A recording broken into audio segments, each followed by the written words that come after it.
മതിലകത്ത് അങ്കണവാടി ജീവനക്കാരിയുടെ സ്വർണമാല കാക്ക കൊത്തിക്കൊണ്ടുപോയി. കാക്കയെ കല്ലെറിഞ്ഞ് മാല തിരിച്ചെടുത്ത് നാട്ടുകാർ.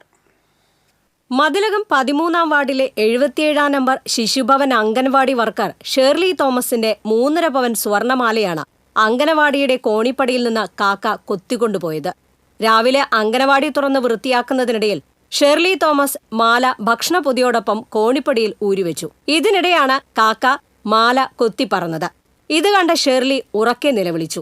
കരച്ചിൽ കേട്ട് തൊട്ടടുത്ത റോഡിൽ കുട്ടികളെ സ്കൂൾ ബസ്സിൽ കയറ്റാൻ നിന്നവരും നാട്ടുകാരും മാലയ്ക്കായി കാക്കയുടെ പിന്നാലെ ഓടി.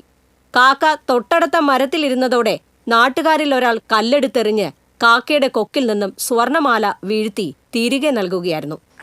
എന്തോ ശബ്ദം കേട്ട് നോക്കിയപ്പോൾ കാക്ക എൻ്റെ മാല കൊത്തി ഇങ്ങനെ പറന്നുകൊണ്ട് പോണ്.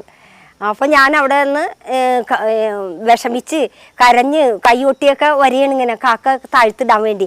അപ്പോഴേക്കും സ്കൂൾ ബസ് വന്ന സമയമായിരുന്നു. കുട്ടികളും മാതാപിതാക്കളും പിന്നെ അതിൽ കൂടി പോണവരൊക്കെ ഉള്ള കാരണം എൻ്റെ ശബ്ദം കേട്ട് അവരും ഇങ്ങോട്ട് ഒച്ചയെടുത്ത് വന്നപ്പോൾ കാക്ക അത് താഴെ ഇട്ട് കാക്ക പറന്നു പോയി. അവരൊക്കെ കൂടി ഓടി വന്ന് ഒച്ചയെടുത്ത് ബഹളം വെച്ച് എനിക്ക് സാധനം തിരിച്ചു കിട്ടി. നഷ്ടപ്പെട്ടു പോയെന്ന് കരുതിയ മാല തിരിച്ചു കിട്ടിയ സന്തോഷത്തിലാണ് Shirley Thomas. TCV news, Kaipamangalam.